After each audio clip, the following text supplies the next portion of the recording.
This is Tom Kozlik, the head of public policy and municipal strategy at Hilltop Securities. Thank you, everyone, for joining us today for this episode of our Hilltop Talks, Politics and Finance podcast series for 2024. During these Hilltop Talks podcast discussions, we speak with subject matter experts about topics that intersect the worlds of politics and finance at the federal, state, and local levels in the U.S. We often concentrate on issues related to U.S. public finance and the U.S. municipal bond market. Today's episode is the fourth for 2024. In February, Phil Villaluz from Hilltop Securities and I reviewed the Hilltop Securities Municipal Sector Credit Outlooks. Then Brett Bolton from the Bond Dealers of America and I took an early look at U.S. election issues and the political landscape and reviewed the U.S. sovereign's deteriorating status and highlighted the tax exemption threat.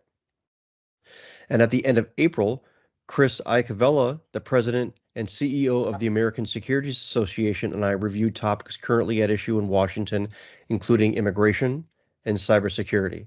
Today, we have two very experienced guests with us to talk about the status of U.S. public pensions. First, we have Les Richmond, who is a vice president and actuary at Build America Mutual, or BAM, which is a leading municipal bond insurance provider. Les is part of BAM's credit underwriting process, and he evaluates the pension plans and overall liabilities of the municipal entities BAM underwrites.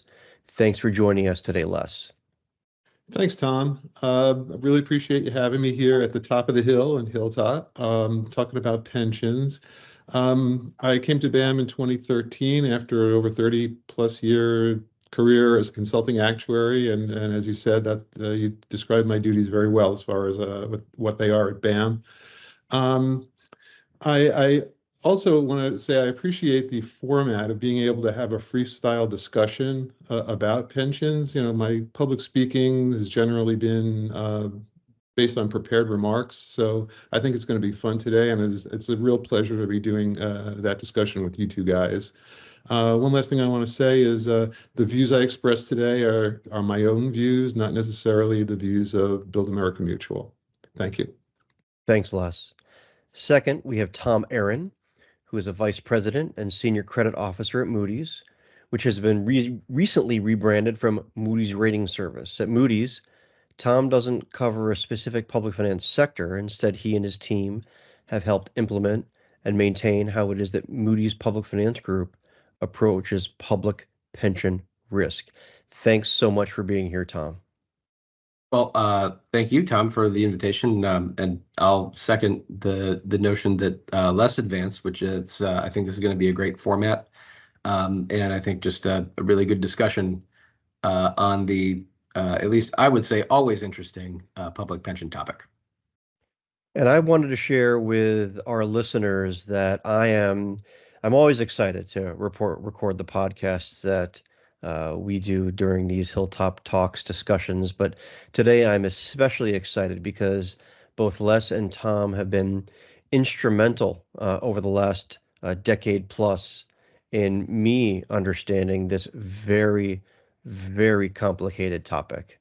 And so I'm very, very excited to have you both here. Thank you so much for joining us.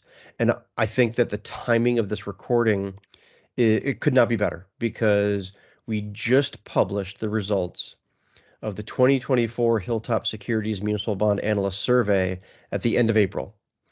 And for the first, I'd say 6-7 years that I published that survey, public pensions were by far the number one most important issue or theme voted by the analysts that participated in the survey. I mean, to the point where I think that like 80 or 90+% of the people that participated in that survey said that pensions were the number one issue or theme to be thinking about and or concerned where the municipal bond market is concerned.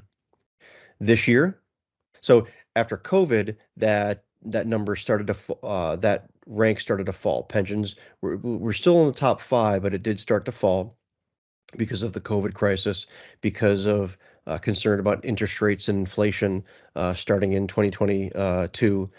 This year, however, I was not just surprised. I was shocked to see that pensions fell to the 13th place in that ranking. I did not think that it would fall out of the top 5, much less out of the top 10, right? So that was really, really shocking to me. So I'm going to ask both Tom and Les to weigh in. And Tom, let's start with you. What, in your view, are the risk points that would cause pensions to rise back towards the top of the list, and or even, I mean, do you think that it should be higher already? Well, I guess I'll answer the second part first, and that is it doesn't necessarily surprise or shock me, maybe to the extent that you were shocked, Tom. And that is because I think we've observed that the risks have fallen over the past several years related to unfunded pensions. And in many respects, especially from a kind of here and now perspective, and what I mean by that is if you look at a lot of the governments who were most associated with substantial credit challenges from pensions, a lot of them have made substantial adjustments to their budgetary contributions. And we're now at a point where a number of states, such as New Jersey, Connecticut, are pouring so much more into their budgets than they were. And for our listeners who maybe aren't as familiar with some of the technical details, those are more commonly associated with just never contributing enough out of the budget and continually falling further and further behind. Because with underfunding pensions, you're kind of mathematically fighting a form of compound interest that is very expensive. And so a lot of those governments have made substantial budget adjustments and are contributing more than ever to pensions, and frankly, in a pretty structural way. It's being done with recurring revenues, not with this kind of one-time sources of revenue that are necessarily going away. So that here and now budget pressure, I think, has subsided a lot, and that's, if you were to ask me, probably what the driver of maybe the survey results you're talking about, that's probably a big one.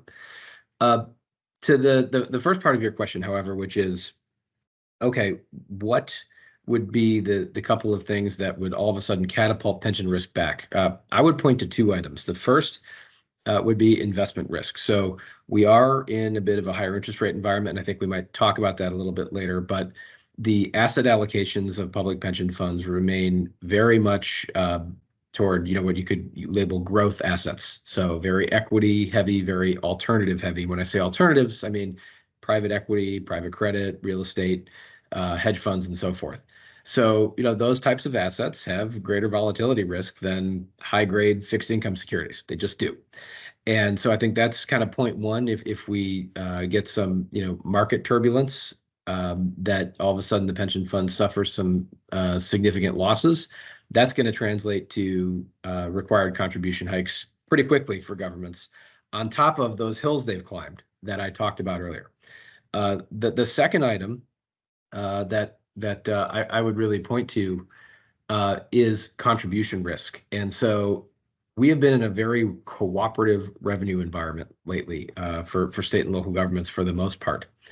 And so I think that's been an enabling factor that's allowed the governments that have really had to adjust their spending to absorb higher and more consistent pension contributions without that much difficulty. But if we were to hit a bump in the road economically, say we get a recession and all of a sudden revenues are very, very tight, if governments go to the pension funds as a budgetary tool to kind of relieve their budget pressure, meaning they start contributing less, I think that would be the big risk. Now, we looked for that when COVID hit, and that was one of the things that I think we were watching very closely, which was to see, hey, are governments going to start pulling back on contributions as a way to solve their budget challenges? And for the most part, that didn't happen.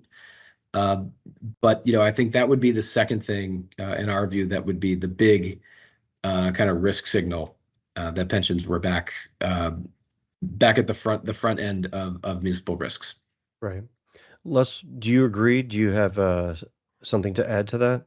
Yeah, I'd like to add something to that. When I first saw the ranking, I was also surprised.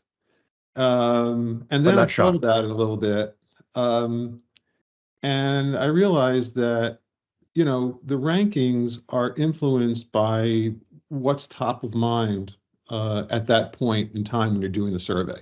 Hmm. And so you've been doing surveys since what, like 2014? Yep, that's right. And I got to BAM in 2013, and we were pretty not long removed from the Great Recession, where funded ratios had come down from the turn of the century at like 100% down to the 70s, the low 70s, pretty quickly. And there had been some bankruptcies, that were pretty high profile and got a lot of people's attention, and these were newsworthy things. And in those bankruptcies, the bondholders suffered way worse fates than the retirees did. So,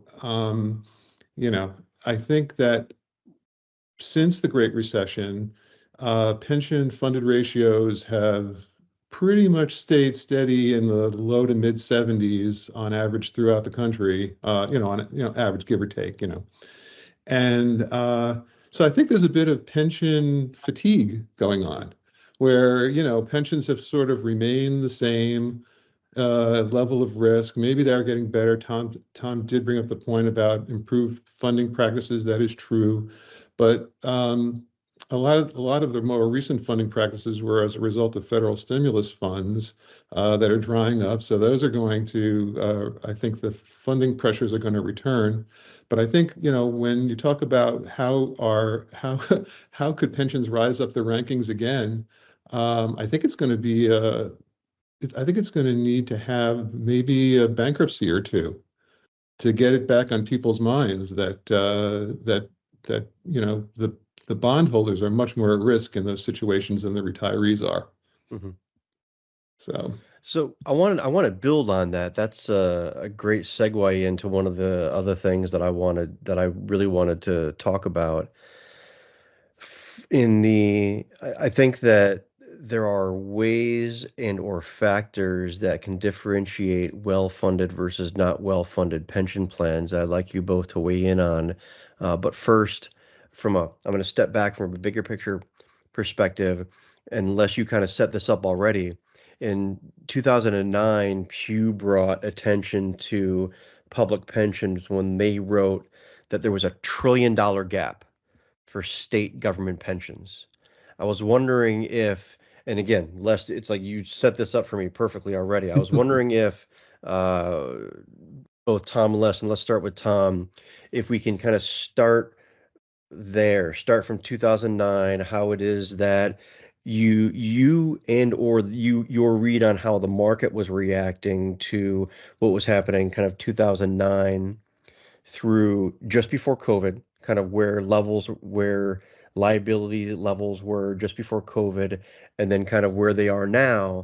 And then I'm going to ask you to weigh in on the factors that are differentiating between those that are well funded and not well funded right now. But like right now, I want to start with kind of that timeline, that 2009 to 2024 timeline. Tom, let's start with you. Okay. So I think a couple things. Right after 2008, 2009, right? You have to put into perspective. That's when the asset losses were substantial. Mhm. A lot of pension funds lost. We were talking -20, -25% through the Great Recession. So all of a sudden, that was a big unfunded liability that hadn't been on the books, and all of a sudden it was. And so to kind of reiterate a point I made earlier, I think a lot of the more challenging situations, governments were finding ways to basically defer that budgetary consequence, come up with different ways to kind of push out those costs and not adjust immediately. Like pension And funding holidays. that would certainly be close to the top of the list, right? Okay. And or even not a holiday, but just substantial smoothing and different kind of just mathematical techniques of basically while they on the surface are complex, it's really just paying a lot more later than contributing earlier at the heart of it. And, with pensions, as I mentioned earlier, you are fighting a form of compound interest because, the assets are supposed to be in the plan earning investment returns. And, those assumptions are even today still, for the most part, a little shy of 7% in a typical case. So if the assets aren't being put into the system, those investment returns are not being generated. And, that turns into kind of a form of compound interest that the government is fighting on its pension debt. So then when you kind of come forward to COVID, what's interesting, at least the way that we at Moody's look at this, and I know that it's sort of it's not aligned with GASB and with a lot of the ways that other folks look at it, but we do point in time valuation snapshots on these on a market basis. And so, we kind of unwind the reported discount rate and use current market interest rates on high grade corporate bonds as a discount rate for present valuing the liabilities. And so I think it's actually remarkable what we've seen over the past few years as a result of rising interest rates. And what you're referring to is your ANPL, your adjusted net pension liability? That is what I'm referring to, yes. Okay. And so just to give you a flavor, in June of 2020, we were applying a 2.7% discount rate. And we pegged state and local government unfunded pension liabilities at that point in time at $6 trillion. And, as of the end of the calendar year 2023, we were applying a 4.8% discount rate, and we had pegged the unfunded liabilities at just a little over $3 trillion.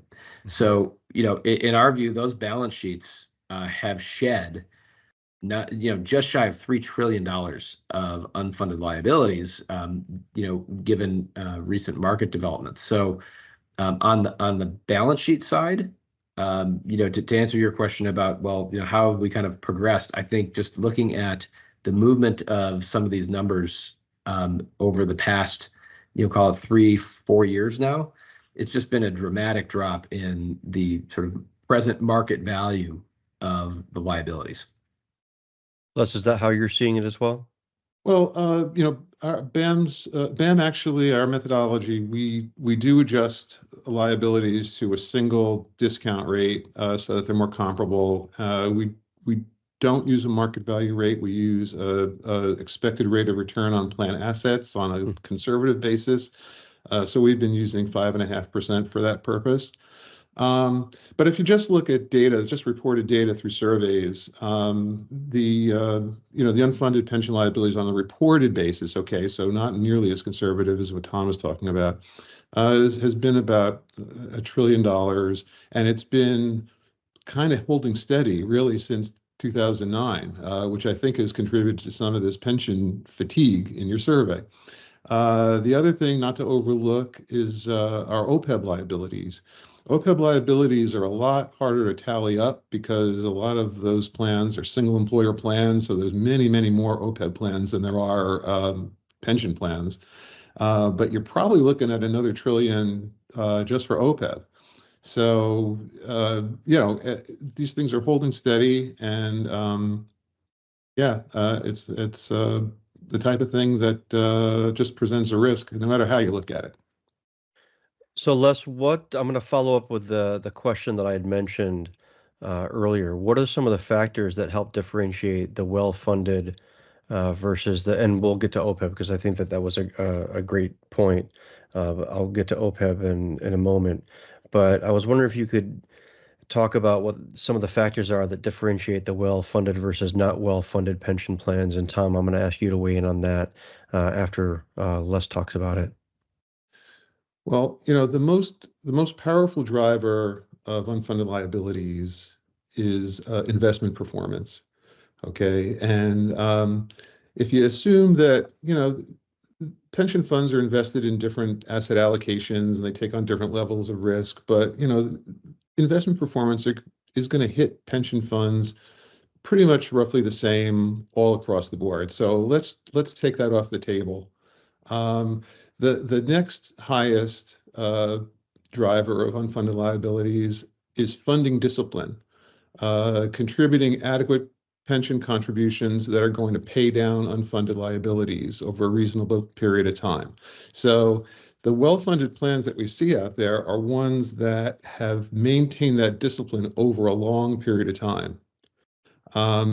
There are other factors, there are demographic factors and asset allocation factors and benefit changes factors and assumption factors, and all these things go into unfunded liabilities. But I think in my view, the biggest differentiator between well-funded and not well-funded is probably just a long-term funding discipline that pays down unfunded liabilities. Tom, how would you differentiate between the well-funded and not well-funded? So I guess two things. First, I would agree with Les's take that for the most part, the investment performance is pretty highly correlated across U.S. public pension systems. The asset allocations are, sure you can find exceptions, but in general, they're pretty similar in terms of the risk profile. And I'll reiterate the point I made earlier. That means they're pretty equity and alternative heavy. We haven't seen a ton of de-risking just into high grade, long duration fixed income. And then to his second point, with regard to contribution discipline, I certainly would agree. We have a view that, I think some on the credit side have at times found a little surprising. But then when you really think about it, I think it does make a lot of sense. And that is that contributing more and sooner is better. Again,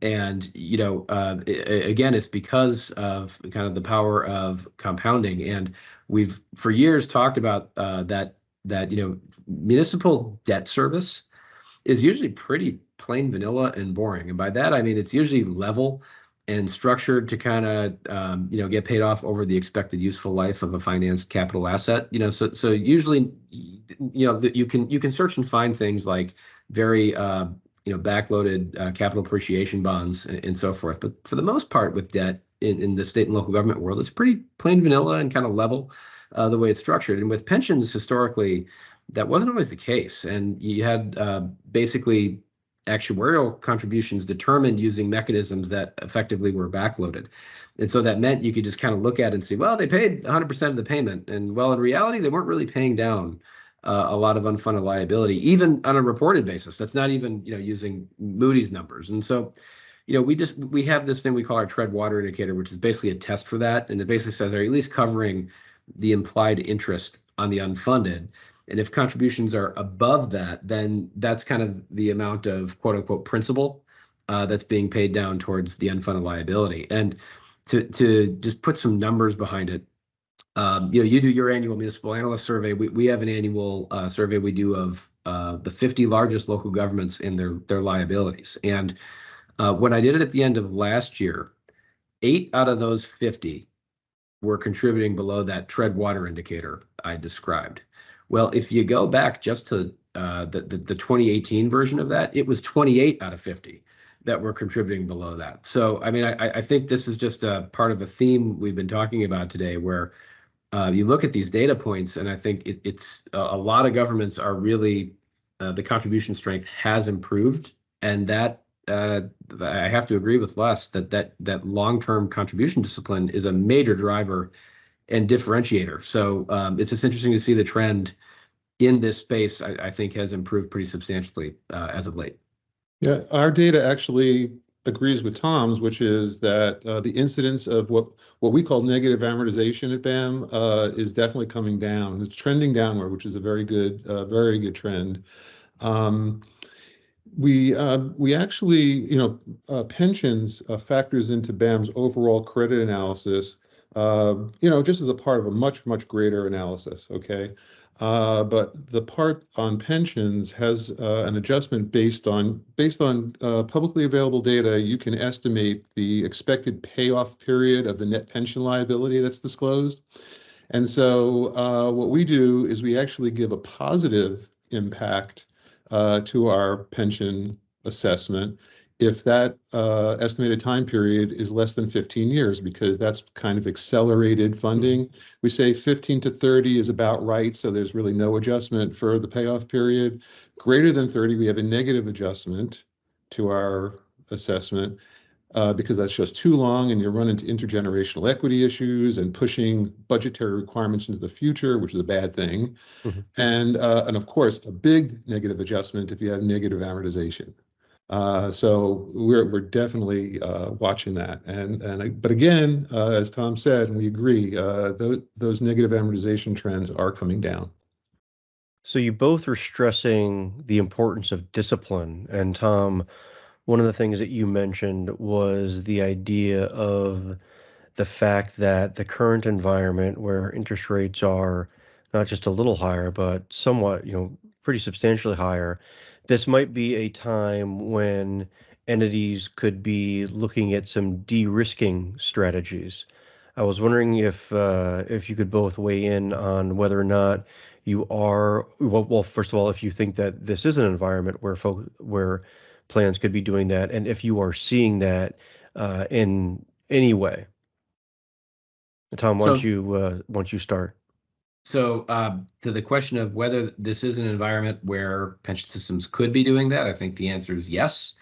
Just need to look at the prevailing market interest rates for high grade fixed income securities, and those are substantially higher than they were several years ago. As to whether or not we're seeing evidence of it, frankly, the answer is no. I'm not. And I think we would have seen by now, the start of moving asset allocations materially. And in fact, the last article I published talked about how at CalPERS, the board had just decided to move away from an automatic de-risking strategy that called for basically taking instances of very good investment returns and using those as opportunities to de-risk the asset portfolio as opposed to lowering government contributions, right? So basically banking the gain and using it as a means to in effect, buy down some risk. And it doesn't mean that they won't do that, but they remove the automatic trigger that had been a matter of policy. So it was just an interesting observation that, in fact, this was an action of the largest U.S. public pension system, kind of signaling a move in the other direction. And so, my observation is I don't see a lot of appetite at this point in time still for substantial de-risking. It doesn't mean it won't happen. It's not my prediction that it can't or won't, but I've just not seen evidence of an appetite for it yet, despite higher rates kind of hanging around. What do you think, Les, on de-risking? Well, I think that Tom and I have our first semi-disagreement.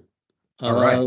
Yeah, I think that the overall there is an opportunity for pension funds to take some risk off the table by shifting out of what BAM considers risky assets, the equity and alternative classes, into fixed income. Okay, so that would be a positive thing in terms of taking risk off the table. However, when you talk about de-risking in the pension world, you often think about purchasing annuities to cover, and this is a private sector thing, I know, but purchasing annuities to cover, to take the obligations away from the employer and put them on the insurance company that's providing the annuity. And the rates would have to be substantially higher for that to be an attractive option, because regardless of how anyone is measuring liabilities, the way that GASB is having liabilities be measured on government's balance sheets is based on an expected rate of return on plan assets, which is the median is at 7%. So you would have to, you'd have to be very, very much higher interest rate environment than what we have right now for that to be an option, like a private sector. And that's not to say that we can't take risk off the table. The idea of moving from risky investments to fixed, that's an attractive option. I don't really see a lot of that happening. I agree here Tom and I are back in agreement. I don't see a lot of that happening because pension funds are still chasing returns. The reported funded ratios are still median, in the 70s. They still want to get those returns up. They also want to justify their use of a discount rate that's 7% or so. And the way that pension funds often do that is by assuming more risk in their pension assets to be able to justify the returns on expected return on assets that they're using to measure their liabilities. So yeah, so there, Tom, I agree. It's not something, it can happen, but it's not something we've seen a lot of, or I haven't really seen any of. So, Tom, how are you currently viewing the high? I mean, we've had higher interest rates for about 2 years now. How are you viewing the higher interest rate environment, and how is that influencing, U.S. public pension risk right now? Well, I guess our balance sheet view is that it's benefiting it, and it represents an opportunity. This is actually really interesting because it gets into something. I'll respond a little bit to Les's comment, which is really interesting. That our view is that lowering the GASB discount rate, you'd see a higher liability value on the balance sheet on a reported basis. But in our view, that doesn't matter. So to speak. And it's because, to try and put this in very simple terms and not, I don't want us to delve into make it an actuarial podcast. But if you think about, let's just say someone is owed a pension that's $1,000 a month for the rest of their life. The discount rate doesn't change that. They're owed that same $1,000 for the rate of their life. The discount rate's just influencing how you value that promise today. And, so for our view as well, if you're holding that promise constant and the assets that have been set aside to pay for it are A, higher, and B, less risky, that's a better credit position for the plan sponsor. And so, with the increase in interest rates, I guess what I'll reiterate is that not seeing, at least thus far, any moves to kind of take advantage of that de-risking situation, that really reinforces one of my opening comments, which is that one of those trigger points that could push this issue right back to the top of the risk list is certainly, some sort of market correction or market turbulence. And it's interesting just to think about the fact that, state and local governments have exposure to the equity markets. Their credit quality has exposure to the equity markets via their pension funds. And the other thing maybe to emphasize there is when we talk about U.S. public pension assets, in the Federal Reserve's last report that it does, the financial account of the United States, they peg the assets at roughly $6 trillion, right? So this is substantial, but it's not equally distributed across governments. So for example, we have in the city sector, we tend to see the relative scale of the pension assets being higher compared to the parent government than say in the states. So what that translates to is, if you continue to leave the assets in the return-seeking mode that Les also mentioned, and the assets are very large in scale compared to the size of the government, those are the municipal credits that stand to take the biggest hit in the event you do get a market downturn. And it's just because their pension funds, just the scale of those funds relative to the government's operations are larger. And so at any rate, I view it as perhaps we're at a point in time where it's an opportunity, Tom, but and certainly our valuation of the balance sheet has improved. But to us, the big risk point remains on the asset side. Les, how do you view the current higher interest rate environment influencing risks? And do you think that this kind of period of higher inflation is impacting risks to pensions as well? Well, the higher, one last thing on the higher interest rates before I talk about inflation. I think the higher interest rate environment will probably continue to some degree the lack of issuance of pension obligation bonds. Basically what those are doing is they're sort of a gamble by the issuing government that the invested proceeds of those bonds are going to earn more than what they're paying out in interest on the bonds. And so with a higher interest rate, it's a higher bogey to hit, and probably and issuance is pretty much dried up in the last year or two, right? And if interest rates remain elevated, it'll probably continue to be sort of lack of issuance there. Now, with respect to inflation, there's a couple of things on the liability side that are affected by inflation. One is cost of living adjustments to retirees' pensions. Those are usually pegged in some way to inflation. In an elevated inflation environment, those COLAs are probably going to exceed what the actuary is assuming they will be. And anytime you have a liability, an event that exceeds, what the actuary is assuming, it's going to raise your liabilities and raise your pension risk. The other factor that kind of jumps out with inflation is a demand for higher wage increases. And wages go directly into the calculation of folks' pensions, and actuaries make assumptions going forward about what the wage increases will be. So when you have outsized wage increases, again, then the projected pension amounts are going to be higher, and the liabilities are going to be higher unexpectedly. So both of those things would tend to raise risk. And let me just mention what I mean when I say pension risk. Because it sort of goes back to the nature of my company's business, which is to insure municipal bonds. So, if an issuer can't pay their debts, we step in and we pay the debt if we're insuring the bond. And so when we say pension risk, we're talking about the possibility that pension and OPEB costs rise to such a degree while we're insuring the bond that they could impair an issuer's ability to pay their debts. So we look at all types of events that could possibly impact future budgets. And, so contributions that are too low, that means that just like what Tom said, those benefits are there, they got to be paid. And so it's just pushing those obligations off into the future with interest. So, all these things could impair an issuer's ability to pay.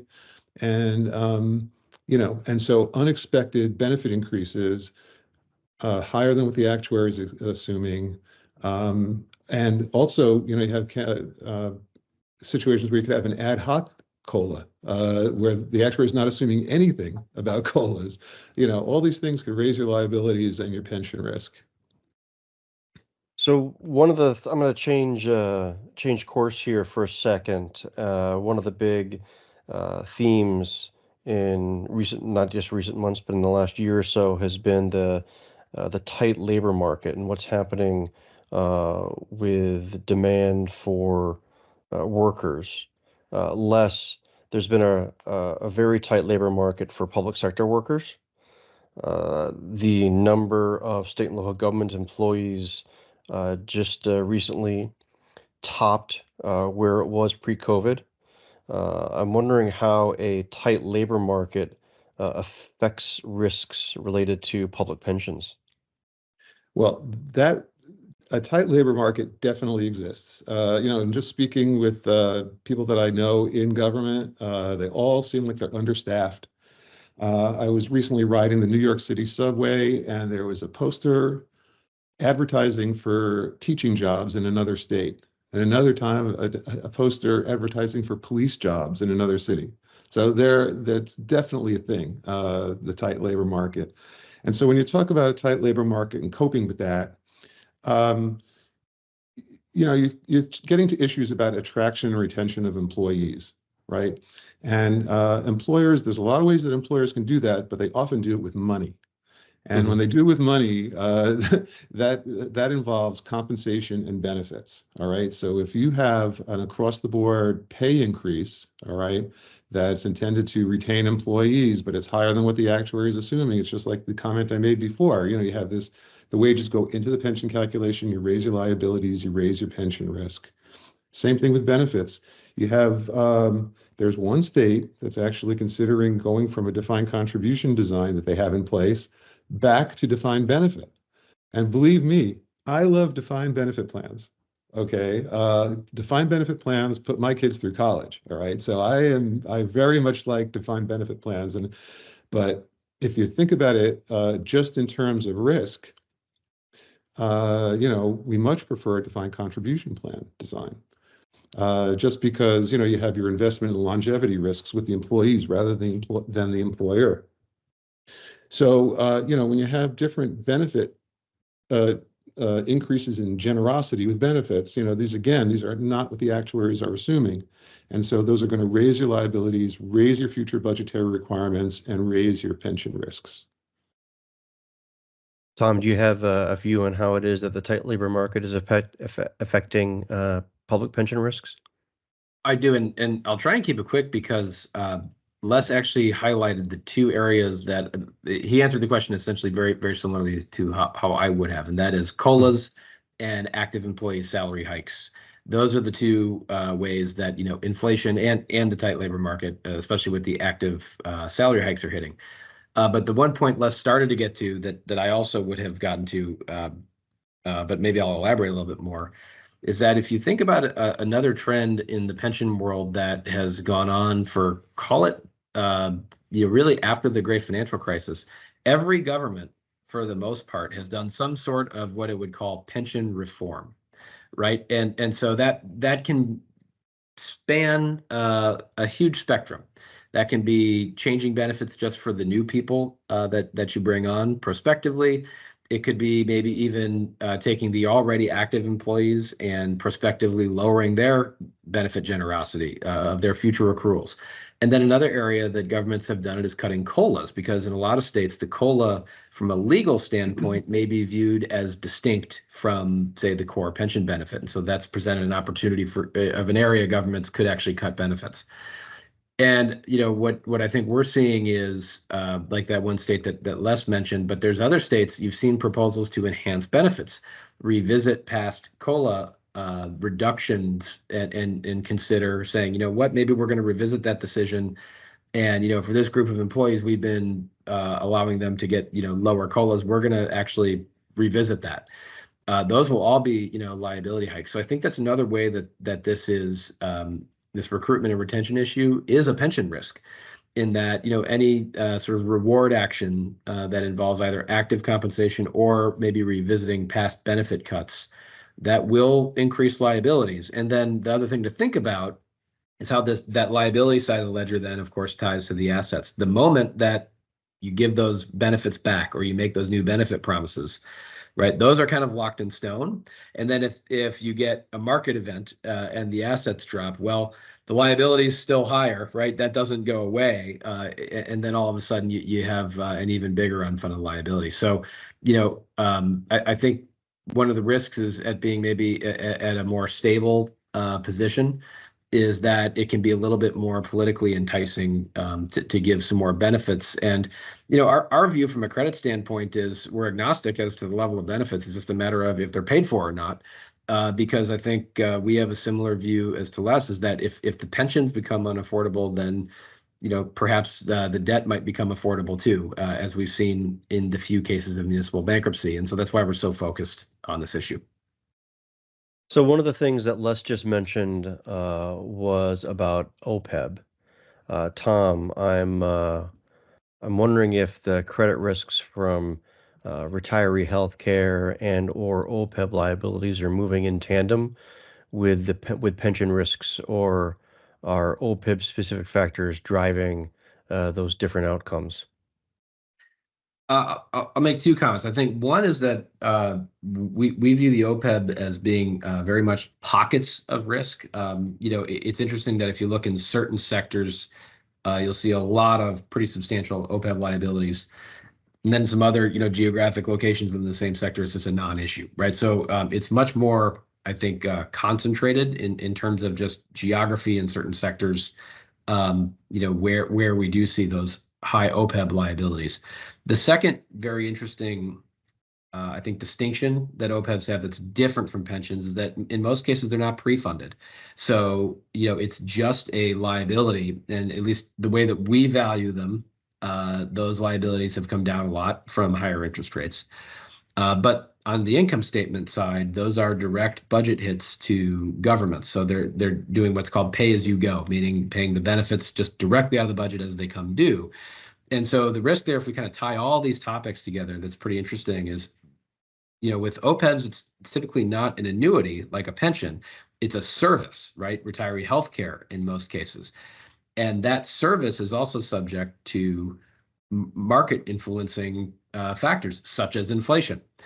So, when it comes time to maybe renegotiate healthcare premiums for the pool, that can be a direct budget hit if OPEB costs rise a lot. So I think that's an interesting angle that you have to think about with OPEBs. It's a little bit different. There's little to no asset cushion in most cases, so direct budget hit. And it's the cost of the service that also influences, how much it's going to hit a government's budget ultimately. Les, how should our listeners be thinking about OPEB liabilities compared to pension risks? Yeah, one thing that we've always done at BAM is we've always treated OPEB with as much respect as we treat pensions. We assume that it's going to be a plan until it's not. Okay, so, but that said, pensions are formulaic. Whereas, your typical benefit under an OPEB plan is a retiree health benefit. And like Tom said, they're not funded. So really any changes that happen to those plans, most of them, is not asset related. It's going to be liability related. And those liabilities can be influenced by anything that influences healthcare costs. So things like deciding not to cover a drug that costs $300,000 a year. That might be, or a weight loss drug, deciding not to cover a weight loss drug under your plan, or there are all sorts of things that can influence your healthcare costs. There are things that can influence the utilization of the healthcare plan. You can institute a wellness program. I don't mean to be giving free consulting advice. I'm sorry. But the OPEB costs can be influenced by a lot of different things, including inflation. So the fact that we're in a higher inflation environment right now, the costs of care is just going up. And so in that way, I would say it's moving in tandem with pensions, but in a lot of ways it's not, because there's just so many things that influence your OPEB costs. So the last question that I want to talk about today is a little more general. I'm wondering if there are themes related to pension funds or pension risk that in the current environment are flying under the radar. Les, I was wondering if you could weigh in on this first, and then I'm going to ask Tom to wrap everything up for us and ask him to answer. Okay, the thing that jumps out to me as an under the radar risk is a demographic risk. Okay. If you look at the data regarding, the percentages of populations in pension funds that are retired versus active, the retiree population is growing as a percentage of most pension funds population.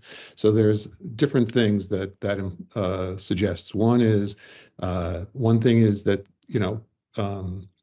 employee contributions, which is a significant source of revenue for pension funds in a lot of cases, that becomes less of a significant source if most of your population is retired. The hardest group to reform benefits for are retirees. And if you want to do a reform and affect your liabilities, if you're only going to be affecting active employees or putting in a new pension tier, it's going to be that much less effective in terms of reducing liabilities. And then the other thing is there's a lot of unsound funding policies that are out there. And so what you have is, sound funding policies should actually pay for a person's pension while they're working. Okay, so while the person's working, the assets accumulate, and then they're there, and then they get paid out while the person is retired. That's a sound policy, but there's a lot of policies out there that are not sound. So you have employers paying for current year benefits, plus they're paying for benefits that should have been paid for while people were working. And so you have these really high pension contribution rates. You see in some audits I look at, I see, the contribution rates are 60% of payroll, 80% of payroll. Dollars to donuts, that's the reason, is that they just haven't been contributing, and they have a lot of retirees, and so those costs really mount up. So I'd say, so I'll leave it there because I know we're running a little short on time. Tom, under the radar risks. Well, I'll take the opportunity to maybe just expand on Les's demographic point. And the way this materializes, and something that we like to look at, is called non-investment cash flow, and the scale of that relative to pension assets. So quite simply, it's money coming in, less money going out, and ignoring the investment returns, right? And so when retirement systems are demographically mature, as they are now, so retiree heavy, what they tend to do is get in a situation where the benefits going out the door exceed the contributions coming in. And for a fully funded plan that Les talked about, that had been funded, throughout active employees' careers, that's to be expected. But we don't have fully funded systems that have been funded that way. They're underfunded, and so when systems get steeply negative non-investment cash flow, basically what ends up happening is accumulating assets becomes very, very difficult. Because if you can think about a situation where you get investment volatility, and the asset base gets reduced, when you're paying out more than you're bringing in, that means then the system has to dig into the corpus just to keep benefit checks flowing. And even if there's a subsequent market recovery after that, it's occurring on top of a now diminished corpus. And so, a lot of times we think about pensions are long-term investors and so forth, but when there's negative non-investment cash flow, volatility really matters. And another way of maybe saying that more succinctly is it can make pension fund investment returns very path dependent. Mm-hmm. And that's another way of just saying that the sponsoring governments are assuming risk associated with market performance. And I think a lot of times, you asked, your fundamental question was what's sort of under the radar. Yeah. And I think, thinking about the linkage of municipal credit to, stock market volatility via the cash flow of its pension fund, I think that's pretty under the radar, but it can be very substantial and matter for government credit quality. Especially at a time where those equity markets are they're either at and or reaching historical highs, right? So that makes complete sense. Yeah, in fact, historically, the amount of what we call risky assets, invest equities plus alternatives, that's been coming up. It's slowly coming up as in total, but it is coming up while pension funds are essentially aging. So it's like what Tom was talking about. Conventional wisdom would say, hey, you're getting older, take some risk off the table, right? Mm-hmm. The exact opposite is happening with pension funds. So when we actually analyze the investment risk in pension funds, we actually do cross-reference the amount of risky assets with the demographics of the plan, exactly for that reason that Tom was talking about. Well, I think that's going to be something for us to watch, and I'll be looking forward to talking about how that evolves or over coming months with both of you again. Tom, Les, thanks very much for joining us today. I really enjoyed our discussion. Well, thanks so much, Tom, for having us, and Les, it was great to have you as a co-panelist. Same here, Tom. And Tom, it's been great. Thank you. And thanks very much for those who tuned in and downloaded our podcast today. We really appreciate you listening. For those interested, you can also see the recent Hilltop Securities economic and municipal commentary and listen to our podcasts by going to either hilltopsecurities.com/commentary. The podcasts are on Spotify and Apple iTunes. And you can also follow me on Twitter and LinkedIn. Thanks again, everyone. We look forward to bringing you more color in the future related to topics that intersect the world of politics, finance, and public finance. This has been Tom Kozlik from Hilltop Securities.